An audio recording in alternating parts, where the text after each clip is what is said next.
Hi, my name's Kira Eadington. I am working with Don Hall today for @DonHallWorks. You can also check out my YouTube channel at Kira Eadington. And today I'm going to show you how to be mixing or how to make this marbled clay that you can kind of use for anything you want. Today I'm going to make it into a folded bowl. So for colored clays, it's kind of important to know what clays that you're using. You can either buy pre-colored clays or you can mix your own. So these ones right here were mixed with my standard clay body that I use. So you can use whatever clay body you want. And these were just mixed with mason stains. For filming, these are a little bit harder to see because like this one turns yellow, this one turns purple, this one turns red, and this one is blue. So it's kind of hard to see the difference. But if you did the marbling, just like this one here, once it's fired, it would show up. And especially once you glaze it, then they turn the really bright colors. So like this one, it just depends on what your local clay distributor has. So this one's from my local clay distributor, and they have two different versions of the same clay. Okay, so what I'm going to do, I already have some colored clays mixed up. I used my regular clay body and then I mixed up different colors of mason stain. So once these have been fired, they're really going to show really good. And you're just going to take your different colors and kind of take little pieces of them and you're just going to smush them together to start with so that it's already just a little bit pre-mixed. Some people actually like to use this and just cut it and have like little lines. For the marbled clay though, I like to wedge it just a little bit. If your clay's a little bit on the squishy side, it makes it a little bit easier to do this process. And depending on how long or little you wedge your clay, it'll determine how much or how little your marbling turns out. So once you've kind of done it for a little bit, you want to just kind of flatten it out into a big chunk. Don't try to already roll out your slab. It won't, like, it'd get too skinny. It's hard to cut. So, oh, here's my little cutter tool.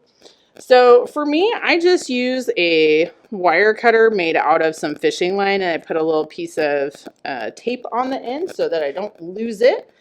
But I'm going to cut through the middle of this, and then when I open it up, I can look at and see what the marbling looks like. If I'm happy with that, then I could continue to the next step. If I'm not ready, I can slap it back together. Now, I know from experience that some of this is actually different colors in here, but because I use those mason stains and with my regular clay, it looks pretty close together.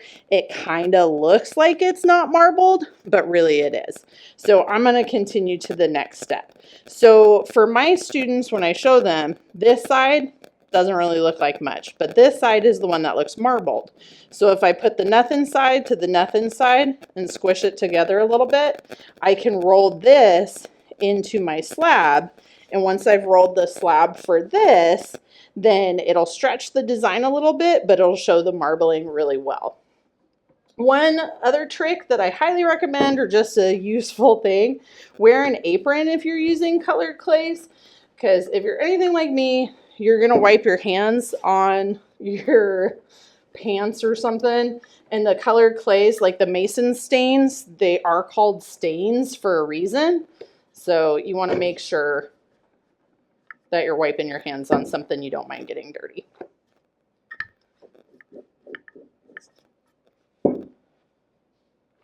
And if at any point you're like, oh, that's not what I want it to look like, I want more marbling, just roll it back up and do it again. All right, so now we've gotten to the foldy bowl portion of this. So you can see, like, I use colored clays for this one. You can use any kind of a slab, but you can see the slab is really thin and it has folds in it. So that's the part that I'm going to show you now. And I'm going to be using this slab that I rolled out earlier with the colored clay in it. So remember, some of the stuff in here is also going to be marbled. It's just really hard to see the color variation. So we do need to make the really thin slab. So this one I rolled out to the 1/4 inch thick, but we're going to need it to be an 1/8 inch thick. So I'm going to switch my slabbing sticks. But I also know that I don't need quite this much. So you can use anything you want to cut out a shape, and really it could be any shape. It could be a random shape like what my slab is right now, but for this particular one, I want to start with a circle. So I'm going to set this extra clay to the side and set this thing to the side. All right, so if you get any little chunks, it's gonna just take them out. It's gonna disappear. And then I like to smooth out the edge here where I cut. And depending on how moist your clay is, you're either gonna blend it by smoothing it that way and do both sides too, or you might have to do the padding depending on how sticky it is. I also recommend smoothing out both sides because once you make it really thin, it's really difficult to smooth out both sides. If you've got a little bit of stuff like this where it was just, you know, from mixing the clay, just blend it in. And most of it's going to roll out anyway. Okay. So it is kind of important when you do this, if you already have a wet spot on your canvas, like switch to a new section because we're going to be making this really thin slab and it's really easy for it to get stuck. So always try to use a dry part of your slab. Make sure your rolling pin's always on your sticks. And I will do a little bit and then I'm going to rotate and I'll do a little bit. And I'm going to rotate. Now I'm still picking it up off the canvas at this point. If it does get too wet or sticky and your clay is really wet and you don't want to pick it up all the way, you don't have to, as long as you're releasing it from sticking to the canvas. So as it's getting thinner, if I was like, oh man, you know, it's really thin, I don't want to pull it. As long as you pull it up like this and then release this side as well, you can continue rolling it and it'll still move, even if you didn't actually rotate it. The reason why I rotated it is because it makes it a little bit easier for me to keep the shape kind of more circular for this one. But if you're going for some crazy shape, go for it. I mean, clay's for experimenting, so have at it. All right, so I'm almost to my 1/8 inch thick, and my clay is still moist, which is good for doing the foldy bit, but it's not so wet that I have to leave it on the canvas, which can be real helpful. Okay, I think one more roll will do it. Yeah, all right. So now that I've got my really thin slab, I'm gonna pull over my mold. So I've got this one, because when you add the clay on here, it goes on top and it drapes down, right? So this one is a hump mold because it's like a hill. It's a plaster mold. This one's a plaster one, yeah. And you can use basically anything as long as the clay is not going to stick to it.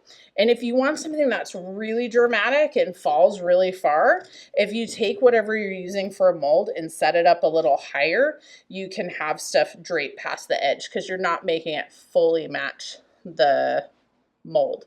So I'm actually going to use this one. So I'm going to pop this one out of the way. And I've got I've got my mold set up.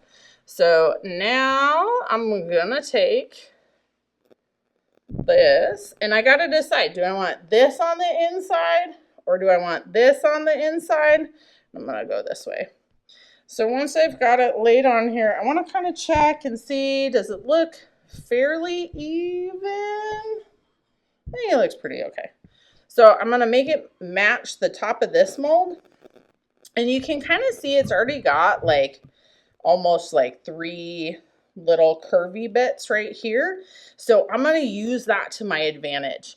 I'm just going to kind of puff it out a little bit here, puff it out a little bit here, and puff it out a little bit here, and then gently kind of squish it just a little bit. I'm not trying to get rid of the folds. I'm just trying to have them drape into more of the bowl shape like I showed earlier. So at this point, you could add a smaller one and add on more draping, or you could add a foot, your name, whatever you want. But leave this on the mold till it's stiff enough that when you pull it off, it'll still stay folded. All right.